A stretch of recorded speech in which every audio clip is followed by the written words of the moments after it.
John Carter is a Disney film from 2012. This is directed by Andrew Stanton. It's written by Stanton, Mark Andrews and Michael Chabon, and it's based on A Princess of Mars by Edgar Rice Burroughs. And we have a cast including Taylor Kitsch, Lynn Collins, Samantha Morton, Willem Dafoe, Thomas Haden Church, Mark Strong, Ciarán Hinds, and various others.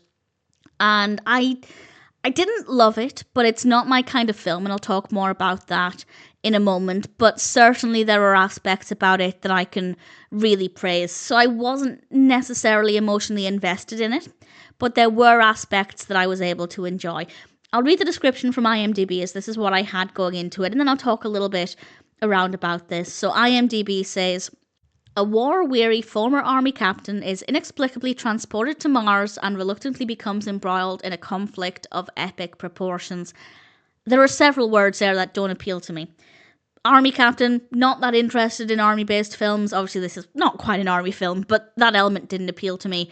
Transported to Mars, definitely didn't appeal to me at all. A conflict of epic proportions. Generally speaking, not that bothered about epic films. So there was nothing really about this that I was interested in. I only watched it because I'm watching every Disney feature film, and I'll always give a film a chance. And as I said, while I ultimately did not care for the narrative, there were still aspects that I found to be quite enjoyable. I will say though, the narrative does work quite well, and I don't really have any issues with it. It flows well, the pacing's well, there's a lot of substance there. It seems to be a well-written, well-executed story. Obviously, if it is your kind of narrative, you'll have specific expectations. There may be certain things that you're looking for, and I'd love to know if the film delivers with that in mind. But in general, the story seems fine. There's nothing about it specifically that I can say is badly done or that I think didn't work very well. I didn't care. It wasn't for me. I wasn't emotionally invested. And the same with the characters. The performances are very good. The characters seem well written, but I just didn't care. So I didn't really have many emotions when watching this. However, the visual effects are so satisfying. The music is brilliant, according to Wikipedia. The music is by Michael Giacchino. I apologise if I've mispronounced that. And certainly those aspects work really, really well. The sound effects are brilliant. So there were enough aspects that I thought were well done. In general, I don't think there's anything badly done about it, but there were enough aspects that I personally enjoyed that it wasn't a tedious experience. Had all of those aspects been not that great, then it would have been horrendous for me. But in general, it seems like a solid enough film.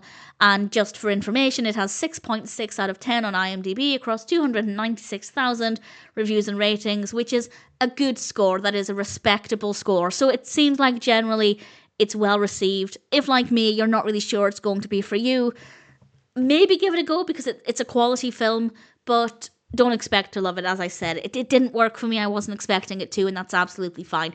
If it sounds like your kind of film, then I'd say definitely give it a go.